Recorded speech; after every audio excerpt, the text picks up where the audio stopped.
Buenos días.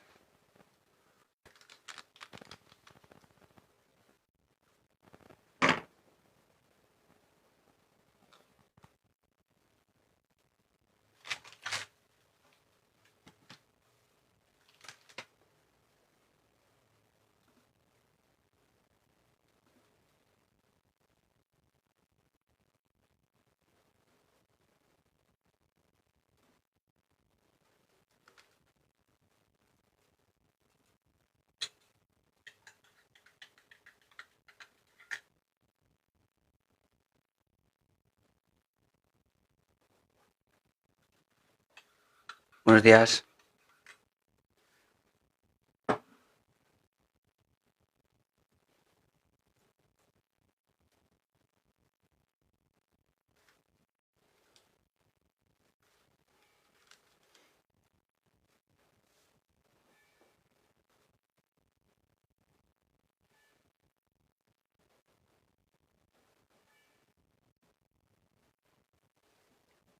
Hola Maribel, buenas. Vamos a acabar la semana. Estamos a viernes. Se me pasan los días, de verdad, volando, ¿eh?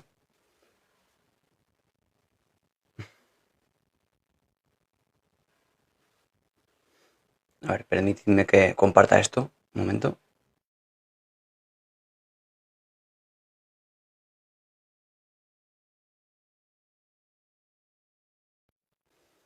Ok. Hola Teresa, buenos días. Gracias por el apoyo, Teresa.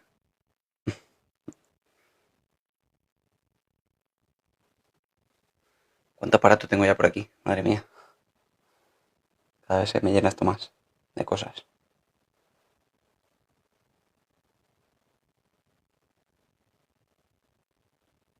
Y esto por aquí, vale. Buenos días, Jenny.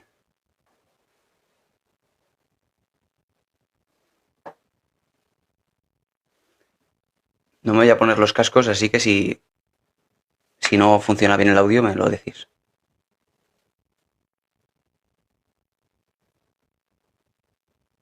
Hola Alberto, desde YouTube. También estoy conectado a YouTube, ¿vale?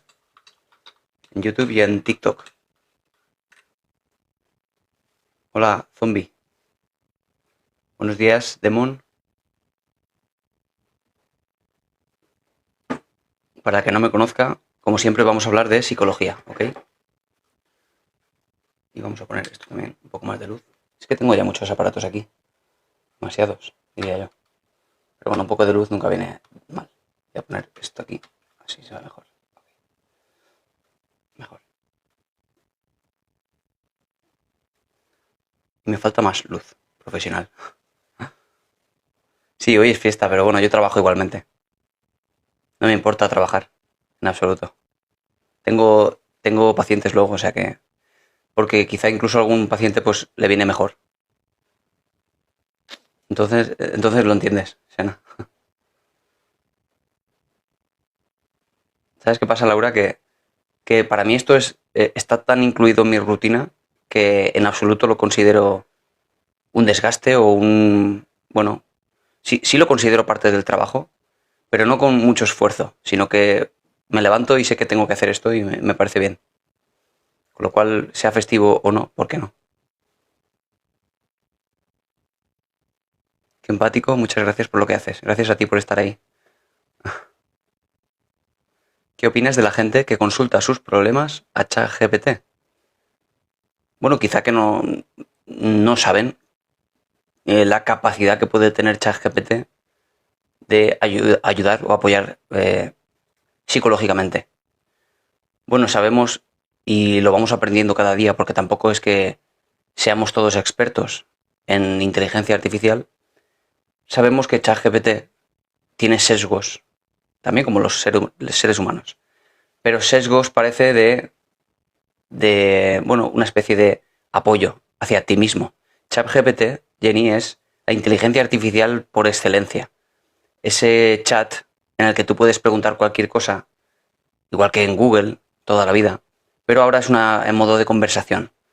Y parece ser que últimamente, y así lo han manifestado en vídeos que se repiten y se repiten por las redes sociales, Parece que hay gente que ha intentado hacer terapia con ChatGPT. Y eso, claro, no es que sea un problema. Es más bien que ChatGPT te da aquello que tú quieres recibir. Y es sumiso contigo. Claro, ¿qué pasa muchas veces en la consulta? El psicólogo no necesariamente, y de hecho frecuentemente no ocurre, no te dice lo que tú quieres escuchar. Eso es lo que hacen los amigos. Eso es lo que hacen los familiares. Si tú dices, ay, mi pareja, es que siempre se queja de esto. Ay, mi pareja, es que mira lo que me ha dicho, qué fuerte. Y tu amigo, o tu pareja, o ChatGPT te dirá que es que mala persona es este tío.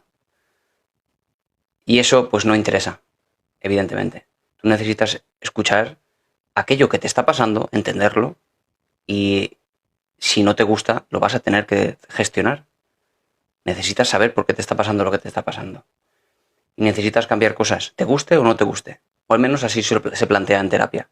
Luego la persona querrá cambiar o no estará dispuesto a cambiar ciertas cosas, pero sabrá al menos que esa es la causa de su malestar. De todos modos, Jenny, pruébalo, ¿por qué no? Terminé con mi novio porque no me dejaba usar short. Decía que lo hacía para que otros me miraran. Eso es muy... no, es muy prevalente en la sociedad, desde luego producto de los celos, pero muy, muy presente, ¿verdad? Y hay gente que te dice, bueno, pues esto es más gente joven, y otros te dicen que esto más la gente de antes. No, no, es que da igual, da igual. Hay mucha gente que es incapaz de gestionar sus celos, porque básicamente son, evidentemente, celos. Ahora bien, ¿cómo lo justifica? Es muy curioso, porque una persona celosa siempre echa la culpa de sus emociones de celos, a la conducta de la pareja. Pero está completamente equivocada. Y lo tengo que decir claro. Los celos son profundamente psicológicos. No tienen nada que ver con lo que hace la otra persona. Desde aquí nos metemos en la cabeza ideas de que, por ejemplo, te pones pantalones cortos o te pones camisetas cortas con tal de que los demás te vean. Pero esa es la explicación que tú te das con respecto a la conducta de tu pareja. Y eso es, como digo, profundamente psicológico. La otra pareja podría ir desnuda por la calle y que tú podrías estar como pareja en contra o de acuerdo con eso. Pero no tiene por qué producirte celos. No es un mecanismo automático. Los celos, como digo, no tienen que ver con los demás. Tienen que ver con nuestra forma de interpretar esa pareja, de esa forma de relacionarte con ella. ¿Veis la diferencia? Porque imaginaos, todavía más extremo, todavía más, ¿vale? Vamos a imaginar que una persona llega a su casa y se encuentra a su pareja con otra persona. Todavía más drástico. Ni siquiera hablamos de que salga a la calle con pantalones cortos. Más drástico aún. ¿Tendría, por tanto, de forma automática que sentir celos? No necesariamente. La pareja está con una autoestima alta, que se encuentra con este panorama, perfectamente podría decir, sin sentir celos, has cruzado una línea que no estoy dispuesto a aceptar y se acabó la relación. Sin celos. Porque los celos, de nuevo, da igual la conducta de los demás. Importa con qué te dices a ti, con esa necesidad de no perder jamás a la otra persona. Es un miedo terrible a perder que uno debe aprender a desprenderse. Y lo he dicho muchas veces. Desde mi punto de vista, una persona no está preparada para tener pareja hasta que no esté dispuesta a perder desde el principio. Bueno, pero Demo, no estamos aquí haciendo terapia a nadie, sino hacemos preguntas sobre psicología. No necesariamente tienes que tener un trastorno psicológico, puedes tener alguna duda respecto de la psicología. ¿Es posible que tengas alguna duda? A ver.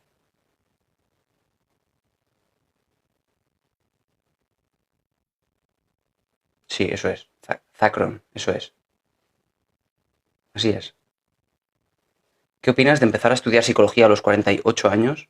¿Cuál es su opinión? Pues yo tuve muchos compañeros en la UNED que estudiaban y ya eran incluso abuelos, algunos, sobre todo mujeres. Y me parece excelente porque nunca es tarde.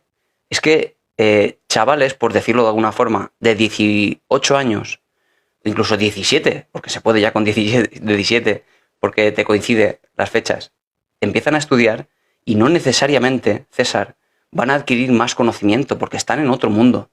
Están en otro mundo, están con ganas de quizá de salir más de fiesta, de conocer, de experimentar a nivel sexual, social, etcétera. Y quizá una persona con 48 años que empieza a estudiar, frecuentemente ocurre, está mucho, mucho más centrada en los estudios, con lo cual se impregna de muchísimo más conocimientos que otra persona con 18 años. De verdad que me parece maravilloso que a esas edades uno quiera aprender, porque si uno vive hasta los 90, hasta los 95, hasta los 100 años, que son 48 años. Es muy poco tiempo, 48 años, es muy joven con respecto a la esperanza de vida de una persona, ¿verdad?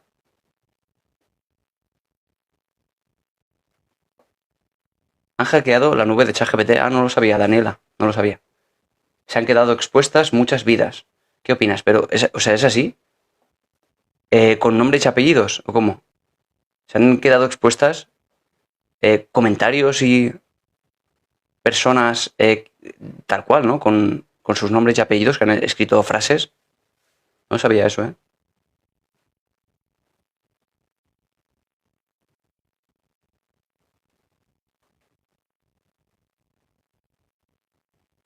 De nada, César, un placer.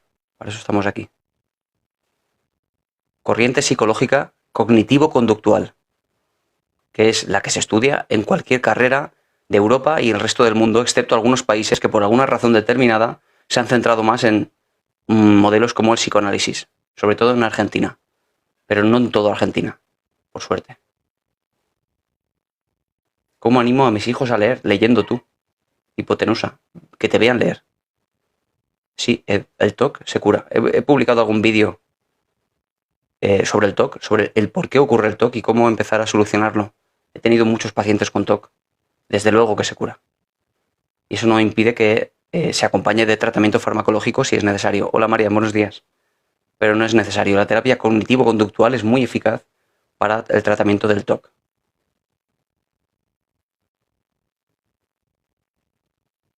Bueno, tenemos el hater habitual, porque por lo visto ya es habitual, que es Jack el despertador, que bueno, va mandando mensajes, imagino que críticos hacia mí, y por otra parte, engrandeciéndose a sí mismo. Quería preguntarte si una persona con TOC, lo mejor que puede hacer para mejorar, hacer EPR. EPR, ¿qué es EPR? EPR, no me viene ahora qué es esas siglas.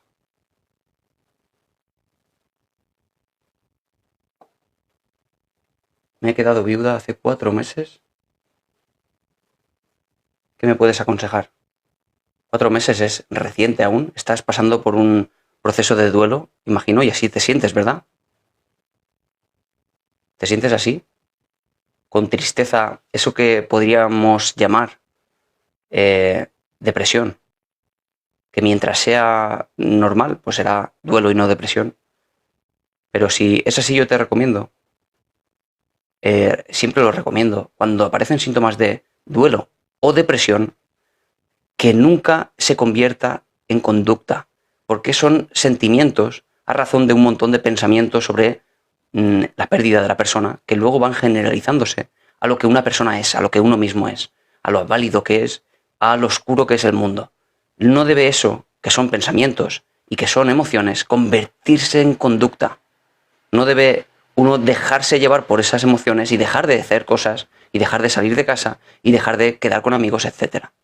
Eso sí es un problema y yo aconsejo muy fervorosamente que se siga haciendo aquellas cosas que te producen buenas sensaciones, aunque no se tengan ganas.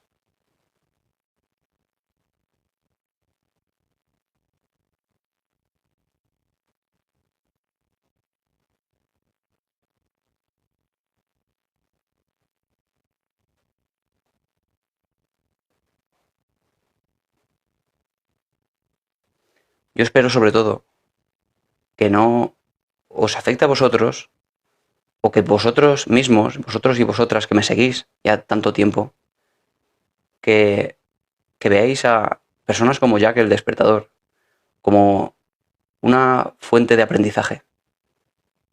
Un hater que viene a aportar cierto grado de malestar, con comentarios despectivos a veces. Y yo lo recibo así. Siempre tenemos que conseguir de estas personas una experiencia de aprendizaje para controlar nuestras emociones. No permitirnos enfadarnos en exceso con nadie, juzgar a los demás, etc. Y yo espero que de vosotros que aprendáis también a trabajar esto con personas como él. No solo con personas como él. Ayer tuvimos una experiencia que fue más bien personal, porque se me atacó, digamos, más que en otras ocasiones. Y sí, ayer fue intenso. Claro, yo, respecto de mis sensaciones, lo que yo sentí en el momento en el que fueron, creo que más de 5 personas las que empezaron a atacarme de forma sistemática, ¿sabéis lo que sentí yo en ese momento? ¿Queréis que os cuente qué sentí? Porque de lo que se trata sobre todo no es de no sentir, uno siente. Las emociones son humanas. Uno siente miedo, siente rabia, siente emociones básicas. Pero se trata sobre todo de qué hace uno con ello. Cuando se me empezó a atacar de esa manera ayer, no conozco el Kabbalah. Cuando empezó a atacarse de esa manera, ¿sabéis que hubo un momento en que empecé incluso a dudar? Qué curioso efecto. Por unos cuantos comentarios empecé a dudar de la veracidad de lo que yo mismo decía. No pasa nada, todo el mundo tiene pensamientos negativos, intrusivos. No es ningún problema. El problema es que nosotros empecemos a darle valor a esos pensamientos. Y como los pensamientos generan automáticamente una reacción emocional, automáticamente empecé a sentirme mal. Empecé a sentir que no era válido. Empecé a dudar de mí mismo. Eso duró 5 segundos. ¿Qué empecé a pensar yo de forma alternativa frente a esto? Empecé a pensar que yo aquí no vengo a traer opinión. Yo vengo a traer ciencia y experiencia. Y con esto os traigo a vosotros conocimiento para las personas que hay muchas cosas que no saben. Y incluso ayuda para esas personas que necesitan de un apoyo. Cuando yo me digo esto, automáticamente uno siente el claro. Con lo cual no dejas pasar esas emociones, las diluyes. Y esa es la idea. No se trata de no sentir. Cuando alguien te ataca, no es agradable. Y yo ayer me fui de aquí sin decir eso de ha sido un placer. Ha sido un placer estar con vosotros. Porque ayer no fue un placer. Pero no pasa nada, porque yo no vengo aquí a recibir placer. Yo vengo aquí porque he decidido que voy a estar aquí todos los días. Porque aporto, creo, conocimiento, como digo, experiencia y ciencia, no opinión. Y creo que a mucha gente le viene bien. No importa que yo reciba de esto amor o cariño, no es ese el objetivo. Pero muchas veces lo recibo y yo lo agradezco.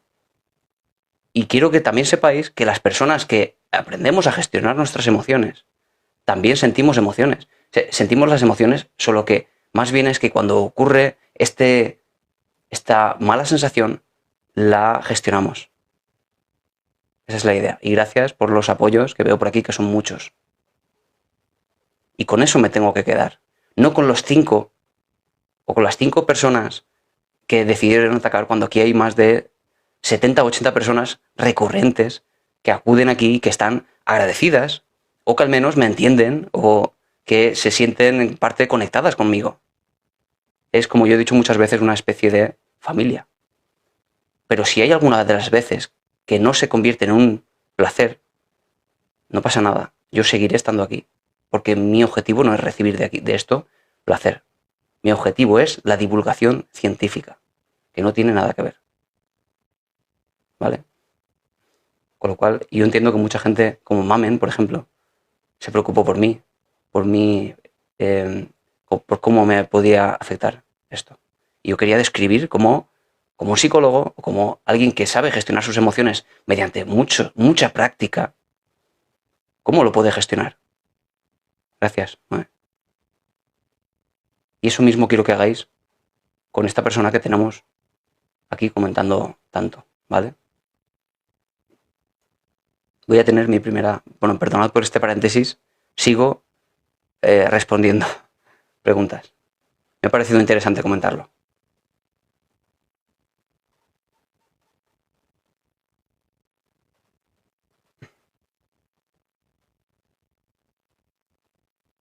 Las emociones son naturales, no se pueden controlar.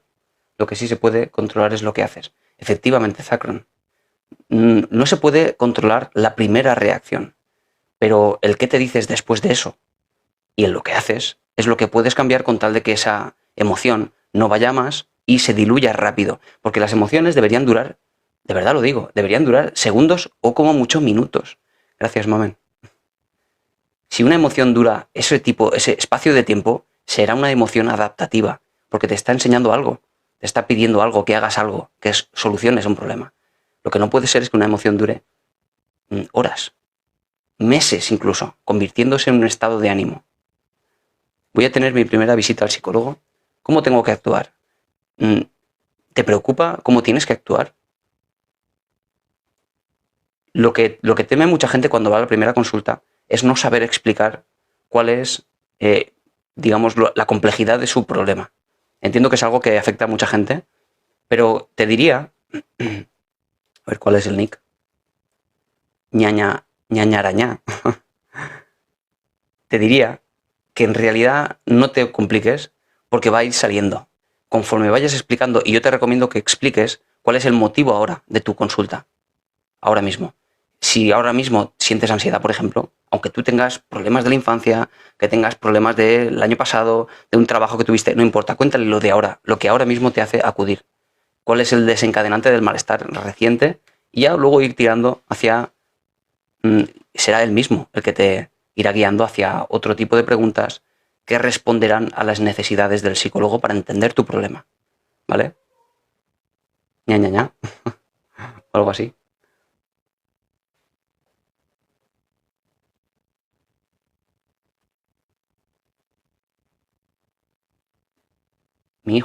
Mi único hijo, decidió trascender con 26 años.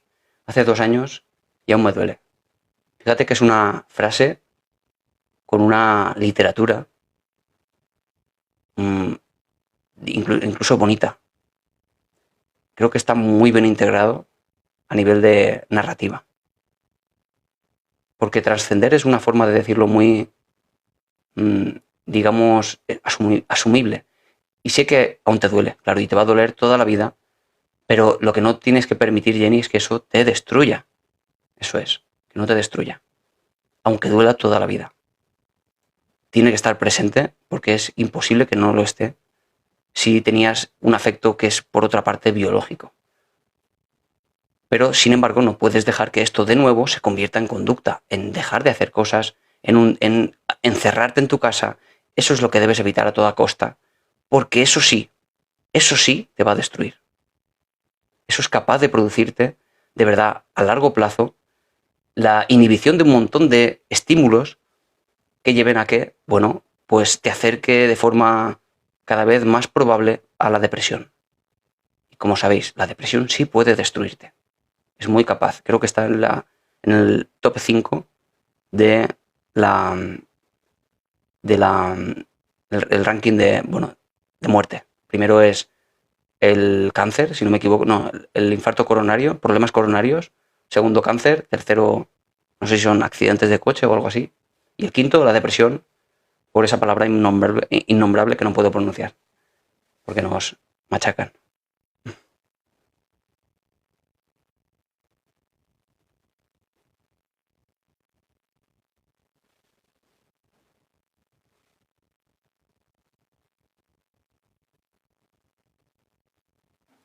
Les saludo desde Tucumán. ¿Dónde es Tucumán? ¿Tucumán es Latinoamérica? No lo sé, ¿eh? A mi parecer, una emoción que no se gestiona trae consecuencias que tú sabrás mejor que yo. Sí, lo que pasa es que se acaban acumulando y uno acaba... Tucumán es Argentina. Tucumán, perdón. Pues deben de ser allí las 5 de la mañana, las 4 de la mañana.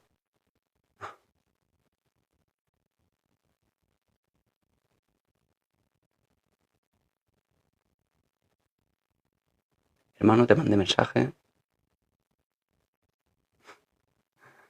Buenísimo. Me dicen por aquí. Necesito. A ver, espérate. Necesito el dinero que te preste. Me ponen por aquí un comentario.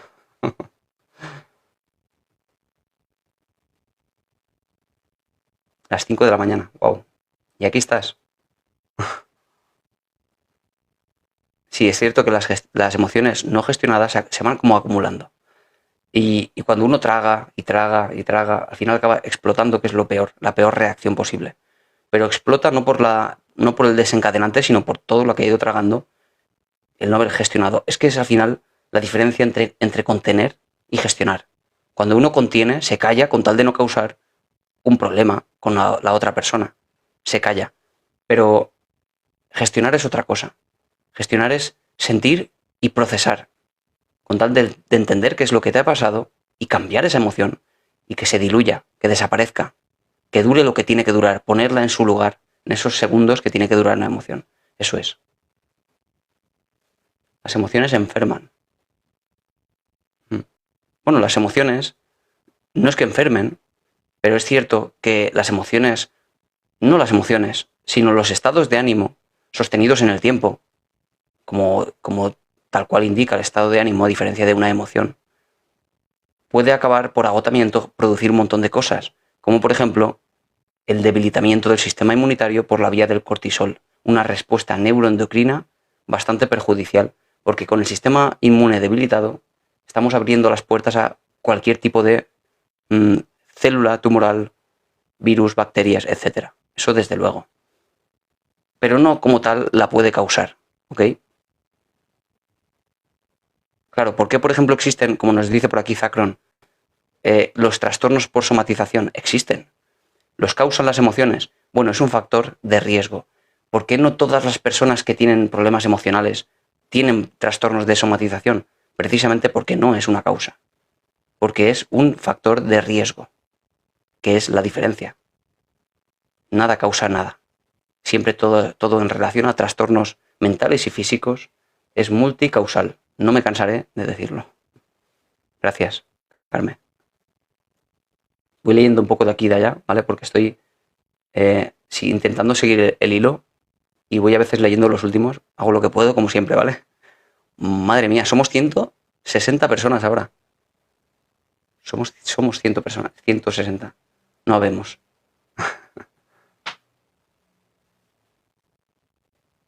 Buenos días. Leí que una neuróloga... A ver, ¿cómo está esto? Que una neuróloga operaba y la depresión se iba. Que una neuróloga operaba y la depresión se iba. Lo veo muy difícil porque no hay un área específica que sea causante de la depresión. Lo veo bastante difícil. Tendría que... ¿Sabes si hay un estudio sobre eso que pueda leer? ¿O conoces el caso que pueda investigar? Me parece que no es posible por alguna razón. Pero bueno, me gustaría investigarlo, de hecho. No me importaría investigarlo. ¿Qué piensas del viejismo? ¿Viejismo? ¿Qué es el viejismo? ¿Viejismo te refieres a que la sociedad es cada vez más vieja? ¿Es quizá el odio al anciano? ¿Qué es exactamente? No conozco ese término. William.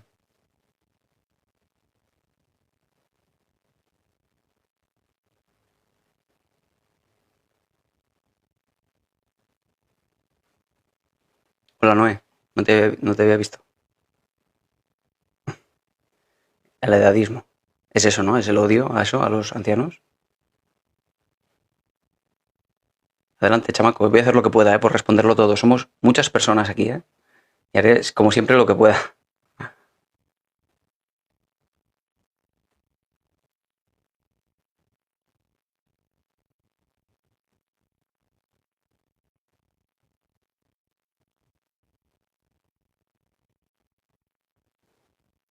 Mi único hijo... Ah, vale, esto lo he leído ya. Okay. A mí me ayudas muchísimo, me dice Maribel. Muchas gracias. Todavía estoy por aquí, ¿eh? ¿Sentías el síndrome del impostor? Sí, en parte podría llegar a sentir eso. Lo he sentido en otras ocasiones, sobre todo en momentos de máximo éxito. Me pasó una vez que fui a Madrid a recoger un premio de número 1 de mi promoción de un máster que hice. Y me pasó precisamente eso, el síndrome del impostor. Y recuerdo que estando en la misma, eh, la especie de charla que me tocó hacer, dado que, sí, dime, dado que fue un evento espectacular en la planta, no sé, 18 de un edificio, súper guay, y sin embargo me sentí fatal como de no haberlo hecho bien, el discurso. Sentí que lo que había conseguido era por suerte, que no era merecido. Difícil. Y lo gestioné, por suerte. Si no lo hubiera gestionado, sé, por lo que sentí tan intenso, sé que podría haberse convertido en el principio de una depresión. Lo sé. Pero no dejé que pasara. Menos mal que sabía lo que me estaba pasando. Síndrome del impostor es sentir que no mereces lo que tienes. Que no ha sido gracias a tu esfuerzo. Que es más bien gracias a eso, a que los demás han hecho por ti, que tienes suerte, etcétera.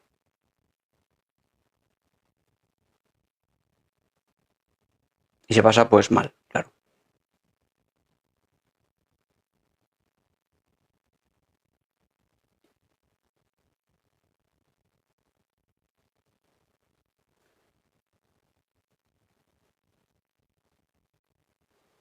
Para ser psicólogo debes ser narcisista. ¿Por qué? Mientras no seas eso, no eres psicólogo. Pero eso, TikTok Bull, es una creencia que tú has desarrollado. No se corresponde con la realidad. ¿Sabes? Además, yo conozco muchos psicólogos y ninguno cumple los criterios para el narcisismo. Con lo cual, aquí lo que sea en realidad no importa. Importa que tú crees eso, solo eso. Tú has desarrollado esa creencia que además es personal. Ni siquiera es una evidencia científica que hayas encontrado en un estudio.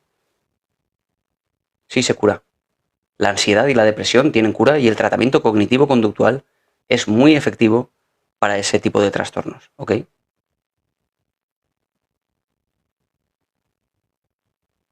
Y los psiquiatras son psicópatas. Es una interesante teoría que no está contrastada con los datos, ¿vale? Sencillamente eso.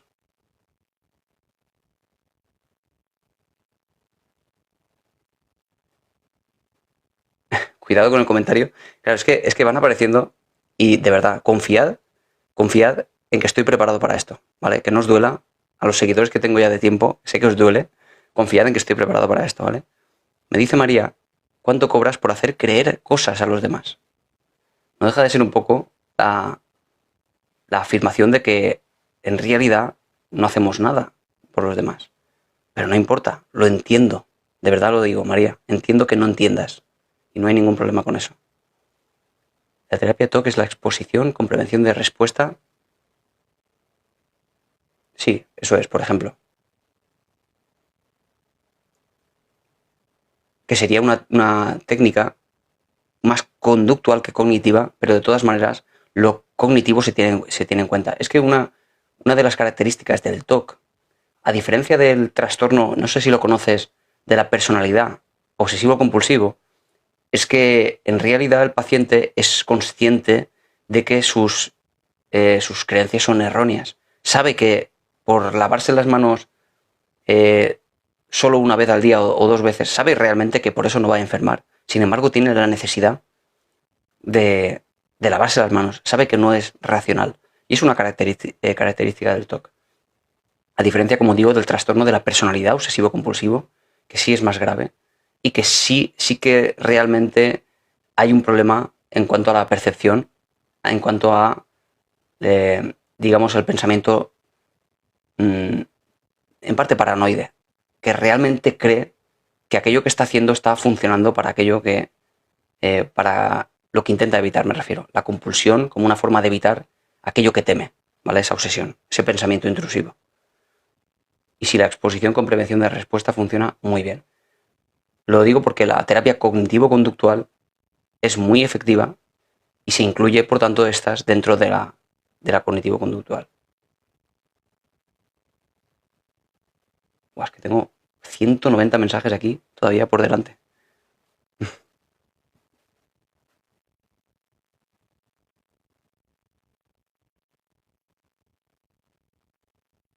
¿Cómo se cura la depresión?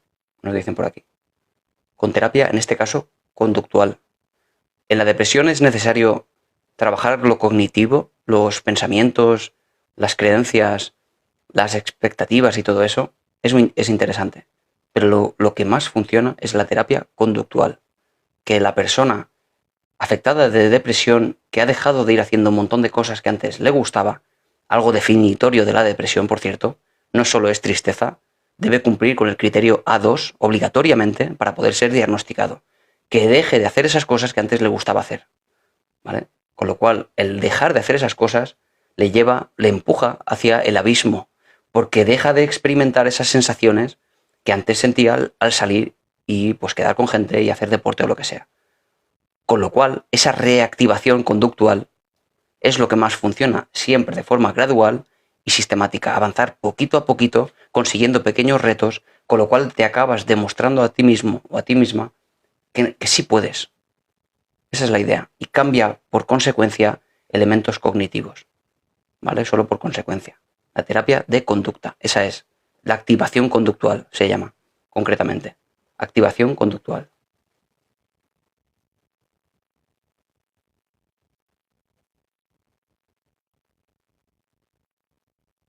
A ver, ¿cómo actuar con mi hijo? Me ignora mucho, no me escucha, parece que no me soporta. Antes no era así. ¿Estamos hablando de un adolescente? ¿Es posible que sea un adolescente? Lo veo venir. O incluso que tenga 18, 20 años. En esa edad en la que todavía no sabemos si es todavía adolescente o se ha convertido en un adulto. Respóndeme a eso, por favor. Los hispanoamericanos que reniegan de lo español, ¿es trastorno disociativo de la identidad? No. ¿Por qué, Bioman, pretendes de forma sistemática de convertir la conducta de los demás en patológica? Porque es una tendencia que tú tienes, es algo tuyo, no se corresponde con la realidad. Tú intentas patologizar la conducta normal. ¿Qué es aquello que pasa con un hispanoamericano que reniega de lo español? Es una persona enfadada con algo que no le gusta, que le parece injusto. ¿Eso es un trastorno? No, es una persona enfadada. Ya está. Es una persona que no le gusta esa narrativa que le han atribuido, que le han añadido sin querer, sin preguntarle. Sencillamente eso. Nada más.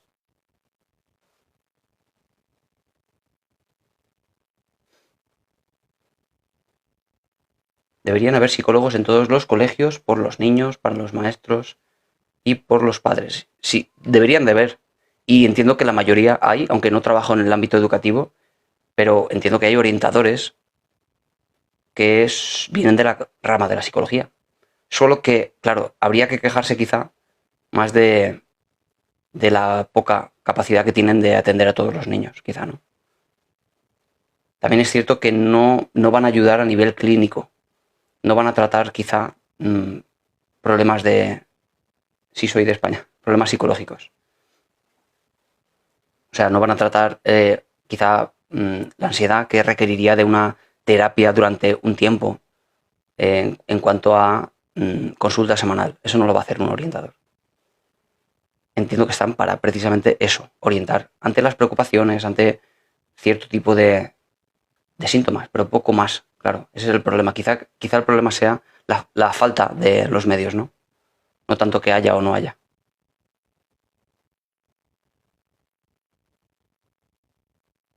Hay pocos orientadores, ¿no?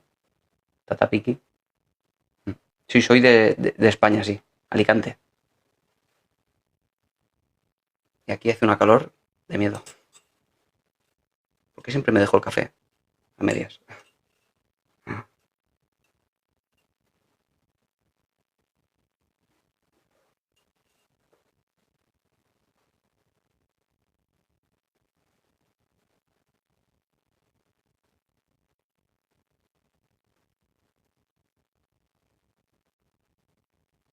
¿Qué significa que saques cosas de los armarios?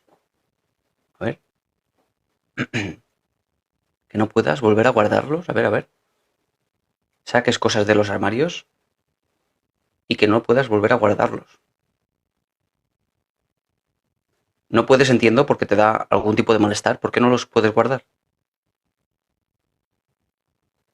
Porque si estamos hablando de algo relacionado con una compulsión, porque temes que si los vuelves a guardar vaya a ocurrir como pasa con el TOC, un evento catastrófico e improbable, entonces hablaríamos de un TOC. Pero es por eso, habría que explorar cuál es la causa de no volver a meterlos. ¿Hay un miedo a algo ahí?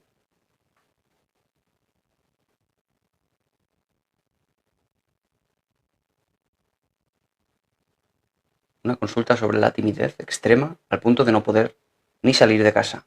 Chamaco, hablamos de, por tanto, también ansiedad. Ansiedad a exponerte a los demás, a que los demás te juzguen, ansiedad a que los demás te...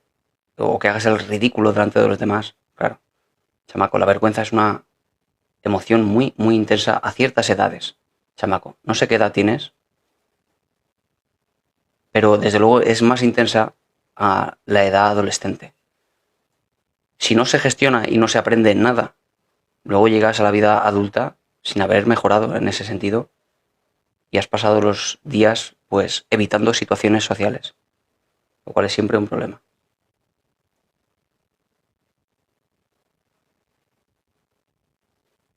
Uf, ¿qué consejo me darías? Es una gran pregunta, pero difícil de responder. ¿Qué consejo me darías para entender la mente de una persona?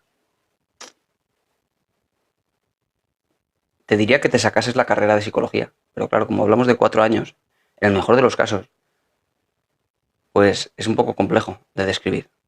Lo que sí te puedo decir es que un psicólogo, que es un especialista, por tanto, de la conducta y de todos los procesos que subyacen a esa conducta que no se ven, atención, memoria, aprendizaje, pensamiento, todos esos procesos, emoción, motivación, etcétera. Un psicólogo entiende la conducta de esa persona y qué es lo que le puede estar pasando, qué le ha llevado a actuar de esa manera. Claro, pero ¿cómo darte consejos de todo eso en una sola respuesta? Lo es difícil. Si te digo, en forma de pequeño resumen o pequeña píldora, que lo que más va a hacerte entender por qué una persona hace lo que hace, ni siquiera piensa lo que piensa, sino por qué hace lo que hace, es el análisis funcional de la conducta, de qué son, qué elementos hay como antecedentes de su conducta que desencadenan una reacción y por tanto su conducta. Porque si una persona hace algo, eh, hace algo y recibe una recompensa en forma quizá a veces de atención, esa persona tiene más probabilidades de repetir esa conducta. Y lo mismo al contrario. Si una persona recibe un latigazo cada vez que hace algo, tiene menos probabilidades de dejar de hacer ese algo. Llevado esto al extremo de la conducta social, podemos pensar en un nieto al cual su abuela le exige que vaya a verlo. ¿Y por qué no vienes a verme? ¿Y por qué no vienes a verme? Bueno, ¿qué explicaría, por tanto, esta conducta de que no va a verle? Pues probablemente con unos pocos eventos, a veces incluso uno solo, en el que el nieto va a ver a la abuela y la abuela nada más que está R que R, es que nunca vienes a verme, es que me has abandonado, es que ya no me quieres, se siente tan mal el niño que solo por ese evento se reduce drásticamente la probabilidad de que luego quiera volver a ir a ver a la abuela. Y lo mismo, al contrario, si ese niño, ese adolescente, eh, recibe una recompensa, y no penséis en recompensa como premio solo, sino a veces solo en forma de atención, de nuevo pues aumentará la probabilidad. Bueno, eso sería una forma descriptiva, eh, simplificada, que te permitiría comprender muchas cosas de las personas. ¿Qué te parece esa respuesta? Es la mejor que te puedo dar en este momento.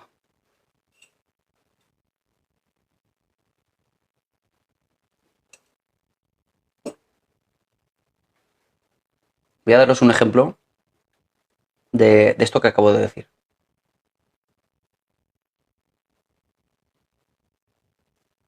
Imaginaos que una persona en un contexto de amigos.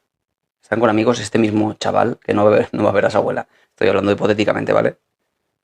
De repente dice una broma, que le surge, le viene a la mente y la dice. Y los demás se ríen. Como los demás se han reído ante su broma, esta persona tendrá más probabilidades de en otras ocasiones volver a hacer una broma. Pero si los demás no se ríen, incluso de alguna manera castigan, le dicen vaya tontería has dicho y se enfadan, se reducirá la probabilidad de que vuelva a hacer una broma. De esa manera vamos entendiendo por qué las personas van forjando su forma de ser, por qué su conducta va siendo condicionada por esos antecedentes y consecuentes que va teniendo a su alrededor. Esa es una muy buena forma de comprender las cosas.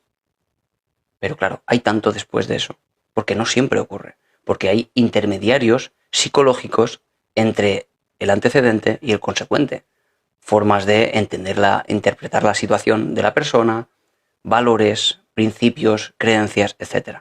Se complica todo muchísimo, desde luego.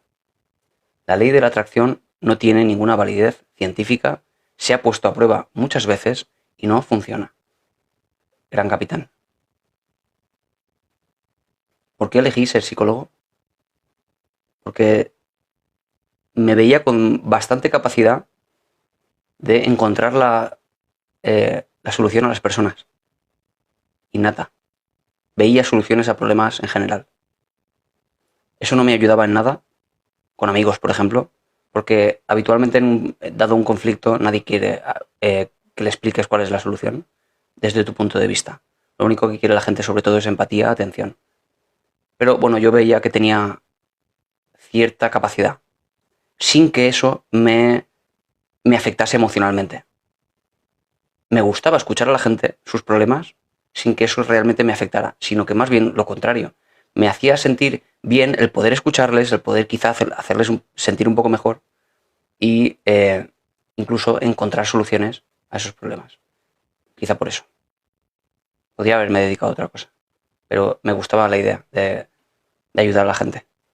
En forma de psicología me refiero. No me hubiera gustado, por ejemplo, la medicina. No me hubiera gustado. De nada.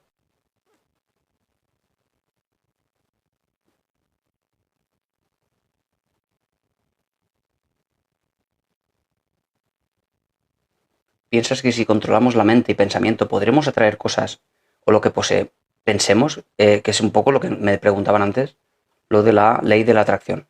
La respuesta es no. Es decir, si tú piensas todo el día, piensas una y otra vez, me va a tocar la lotería, no te va a tocar, no va a aumentar en nada la probabilidad de que te toque la lotería.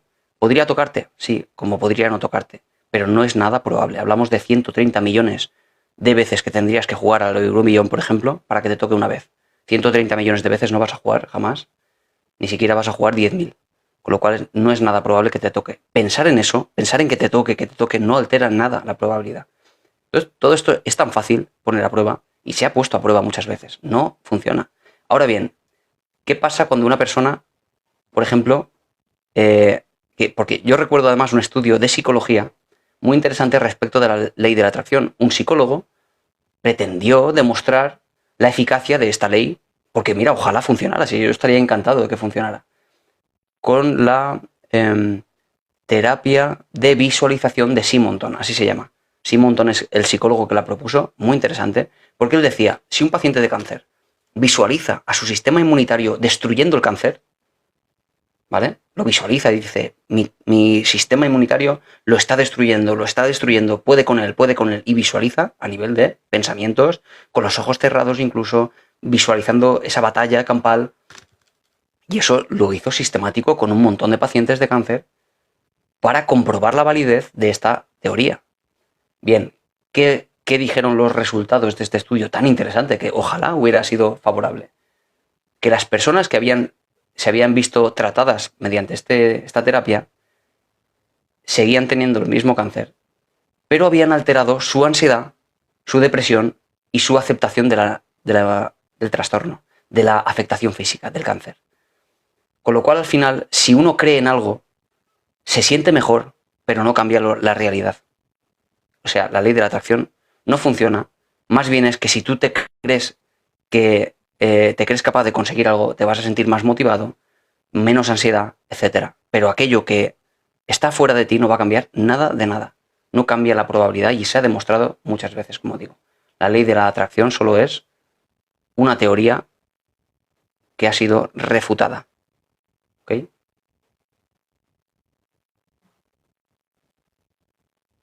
No he leído, como sabéis que no leo libros narrativos. No leo libros de autores que escriben sobre cosas porque, como digo siempre, los libros narrativos no dicen la verdad, solo transmiten una idea. Y a veces, pues, como hacen en una película, hay un montaje del autor. Es decir, cambian, alteran los acontecimientos, cuando pasó esto, cuando pasó eso, con tal de transmitir la idea que quieren transmitir. No leo, por tanto, libros de autores que explican cosas. Solo leo estudios científicos o libros de texto que explican esa cosa. ¿Cuál es la diferencia? Porque es que lo quiero mencionar, porque esto sí que no lo he dicho. ¿Cuál es la diferencia entre leer el libro de un autor, un científico que habla de un tema, y leer un libro de texto que habla del mismo tema? ¿Cuál creéis que es la diferencia? Porque hay una diferencia trascendental respecto de esto. La diferencia básicamente es que el autor te va a explicar cuál es su teoría en base a sus estudios, quizá incluso, su evidencia científica y su experiencia además. Y te contará, yo cuando fui a tal sitio, pasó no sé qué y tal persona me dijo, y todo eso no tiene por qué ser verdad, solo hace falta que sea coherente con la idea que quiere transmitir. ¿Qué dice un texto narrativo? Un texto, perdón, un texto como tal, un libro de texto de una universidad, por ejemplo. Te dice, tal autor dice esto, tal autor dice esto, tal autor dice aquello. Y te dice 15 autores que dicen algo de eso. ¿Cuál es la evidencia científica? Pese a lo que diga cada autor. La evidencia científica es esta, esta y esta, y estos son los estudios científicos que lo corroboran. ¿Quién dice la verdad? A veces, en algunas teorías, hay mucha evidencia de un par de teorías o una, y hay a veces que no hay ni siquiera consenso. Y eso es lo que dice un libro de texto. Pero si tú solo coges a un autor, de todos los que te describe ese libro de texto, te centras en él y dices, esto que dice esta persona es la verdad, dado que es un científico, tenemos un problema, porque vamos a caer en errores. Porque este solo científico no está conociendo toda la versión de los hechos.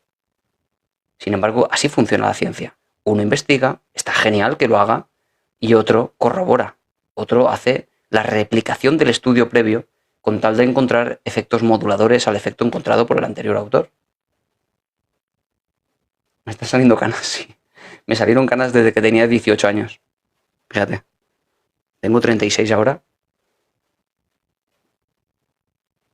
Imagínate. Con 18 años me salían canas. Es algo genético. Mi madre tiene muchas canas también.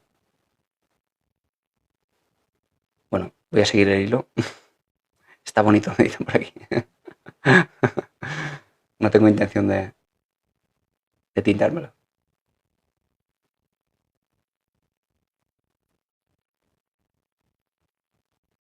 La verdad, nadie la sabe.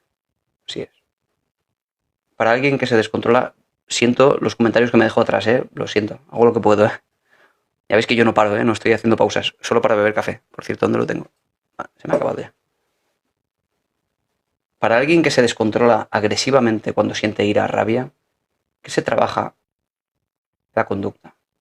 Bueno, la conducta solo sería una vía. Hay que trabajar los pensamientos, hay que trabajar la vía de los síntomas físicos, de la reacción del cuerpo, de cómo uno se agita, cómo se altera el corazón y la respiración, etc. Son diferentes vías, la del Mori.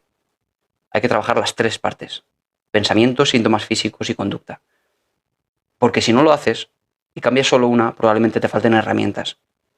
Pero funciona muy bien cuando uno aprende esas herramientas como si fuera casi una caja de herramientas. De verdad funciona muy bien. Porque una suma a la otra. Cuando uno aprende a ver la situación de otra forma, en vez de la situación tan injusta como suele ver una persona que se enfada, entiende que la realidad no es una, que puede siempre verse de otra forma. Y además aprende a respirar, a distanciar la atención de los pensamientos hacia una parte del cuerpo, quizá, etc. Y aparte se expone a conductas de forma sistemática, con tal de no evitar las que le producen rabia. Bueno, pues al final eso acaba controlado. Por otra parte, la solución de problemas es una de esas formas que tenemos, la del Moli, de identificar desencadenantes de tu rabia con tal de que los modifiques. Yo recuerdo una vez que yo tengo una perra, un labrador.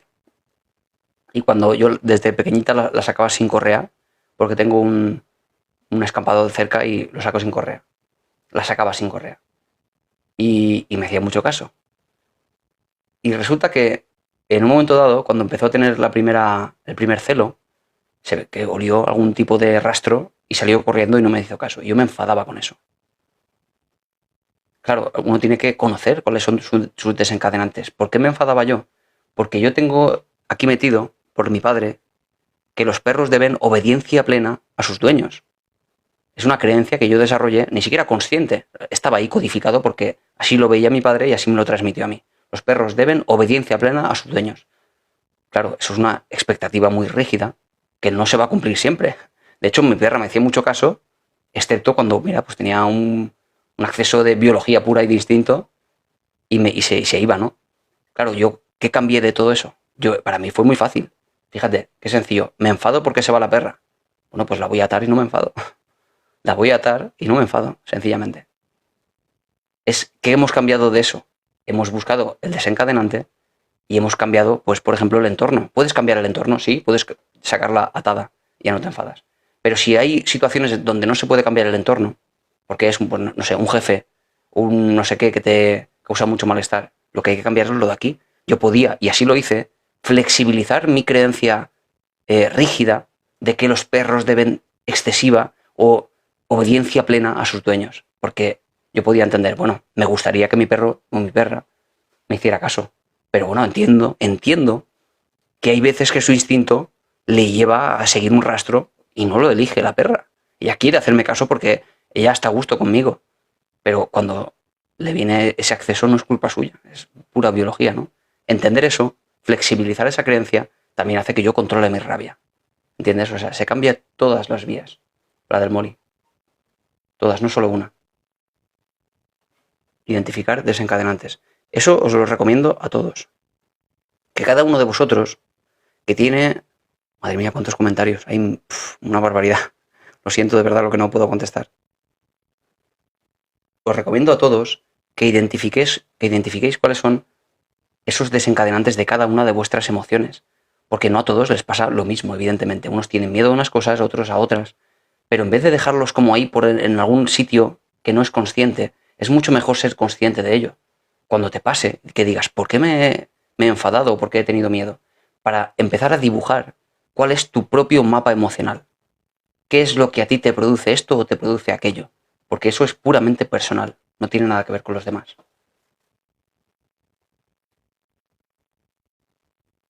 ¿Sabéis? Eso os lo recomiendo, pero porque de verdad sirve para mucho. Y te anticipa muchos problemas. A muchos. A ver, un segundo.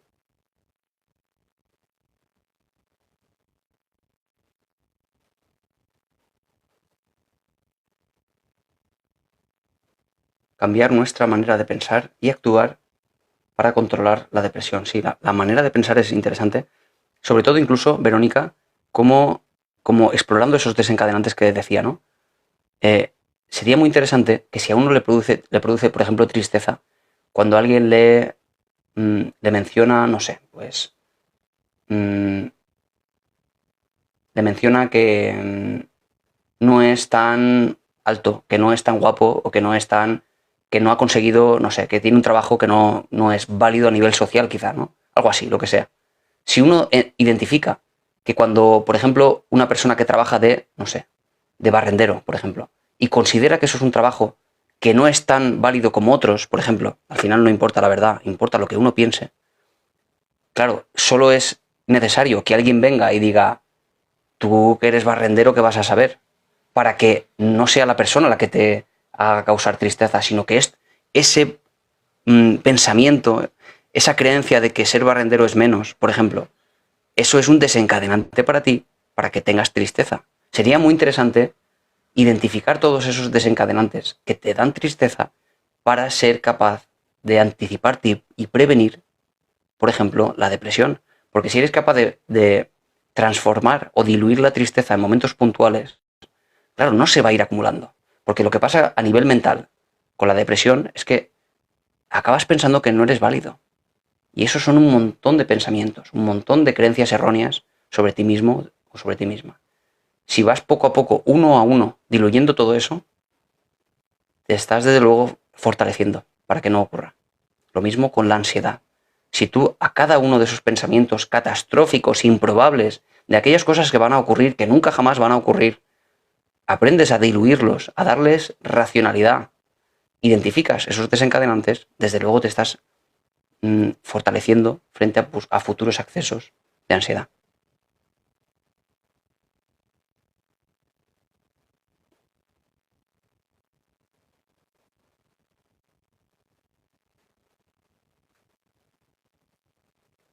A ver, con respecto a lo de la carta, te decía que es como que yo no quiero guardar nada. Es que sería un poco más complejo de ver el por qué, Loli, porque me preguntas por qué. Sería un poco más complejo porque realmente una cosa es que no quieras guardar y otra cosa es que no puedas. Que te impida algo hacerlo. Un miedo, un desasosiego. Claro, no lo sé, hay que explorar eso. ¿Por qué? ¿Por qué no puedes guardar nada? Es difícil. Porque hay aquí muchos factores, en realidad. Y no sabemos qué es exactamente lo que pasa. Me faltan muchos datos. Gracias por tus palabras. Ayuda muchísimo a las personas que tenemos ansiedad.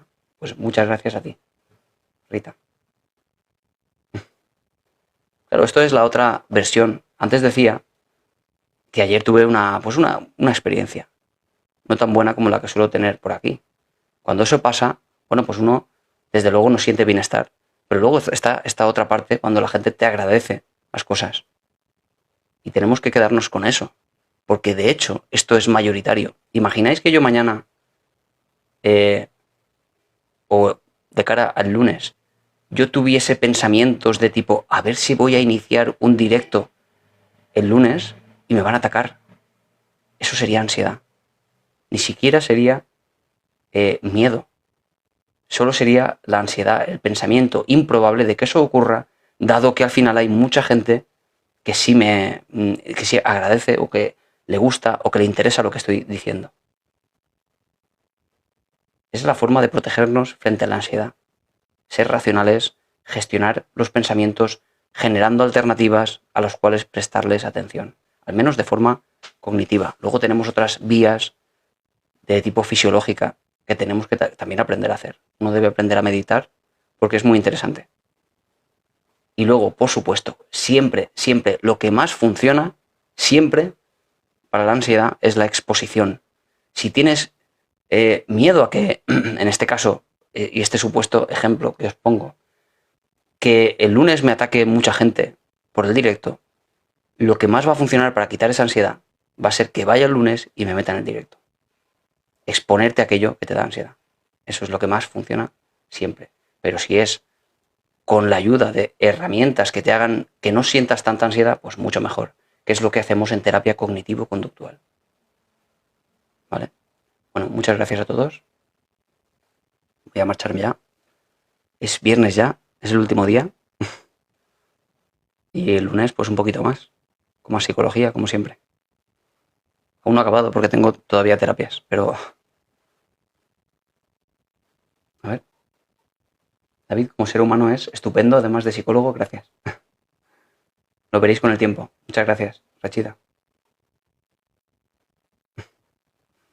Muchas gracias. Pasarlo bien el fin de semana. Yo voy a descansar con la familia. Ay, ya me duele hasta la espalda de estar tanto tiempo sentado. No me gusta estar tanto tiempo sentado. Y luego, ¿sabéis qué hago? Me pongo a lo mejor si me pongo a leer, leo de pie, con tal de no estar tanto tiempo sentado.